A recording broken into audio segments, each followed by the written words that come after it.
All right, I am here with Russ King, Kwik Model 3D. If you don't know what Kwik Model 3D is, it is like the best way to do HVAC design from scratch. So Russ, what is new with the software since the last time we talked? Oh, we've got a lot of new features coming out that make it easier, kind of build your confidence. You know, we have a review checklist that helps you go through and make sure you didn't leave any little weird things around. Yeah. Oh yeah. Yeah, and then we're doing a new condenser where you can set a condenser and draw the line set, and it'll tell you the length and the height and well, we all need to that know good that stuff. when we commission it. So yeah, exactly. So a lot of neat user-friendly kind of stuff.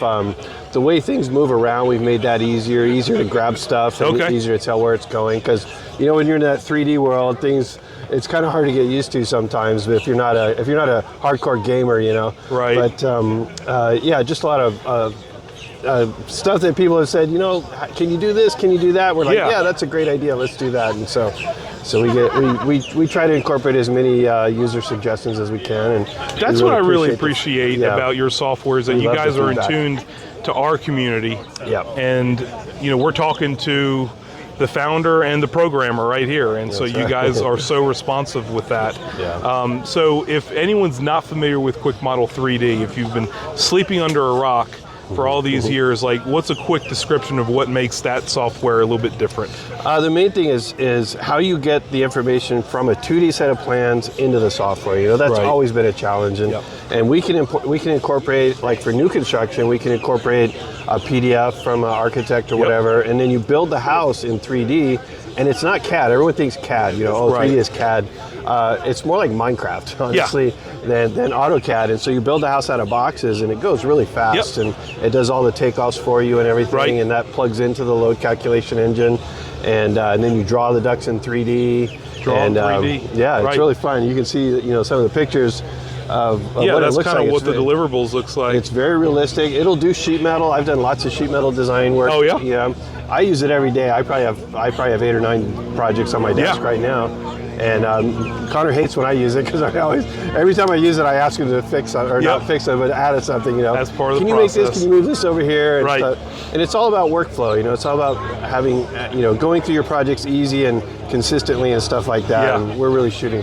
That's our goal. That's awesome. And you know, you don't need CAD to do residential HVAC design. You just need something that's going to measure correctly and do the math in the background. Yeah. So we get to just do the fun stuff, draw it, design it, present it, sell the job, install it, and everything. I'm going to put you on the spot because I recognize this little handout that you got here. Yeah. This is something you sent me because for years I thought that I had to nail the friction rate of ductwork exactly right, and if I didn't, that my duct size was going to be off and my whole world would implode. Right. But this chart, what does this chart tell us? One of the interesting things is you'll see there's a range of friction rates up here from 0.08 to 0.11. Right.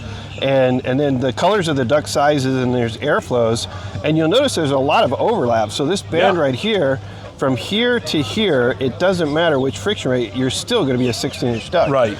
And so any place you see where there's the color goes all the way through, that's all the same size for the same amount of airflow. And I'm trying to get people not to stress over, oh, if I put a bend in it, that means my duct has to get bigger. No, it's not. It's probably not. Yeah. So we want to do the math, but we don't want to get so wrapped up in it that we end up not realizing that some of that stuff doesn't move the needle as much as we thought. Exactly. So, awesome.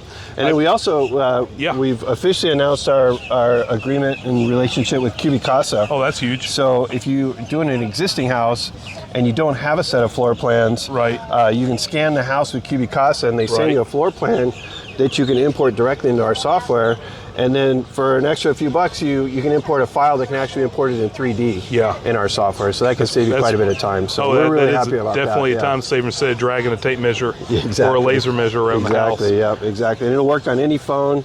I tested it out on my 82-year-old mom, and she did a great job on her house. Wow. Yeah, and so that's kind of cool because then you could actually ask the homeowner to scan their house for you, send you the file, and then you could have the load calcs done before you even show up. They've done the hard part for you. Yep, exactly. And you've got at least one presentation here during the symposium. What is your presentation going to be? It's the last one on Friday on stage 1. Wes Davis and I are going to present the new, it's the Manual S User's Guide. It's the new version of the informative section We'll show it to you on the screen. It hasn't gone to print yet. Okay. But it's kind of a sneak preview of what it's going to be, and it's really going to be a great tool. It's going to be a good training tool and a learning tool and a reference. I mean, you open it up and it walks you right through the process. So yeah. I'm really excited to share that. We've been waiting for that for a long time. Yeah, so yes. looking forward to that.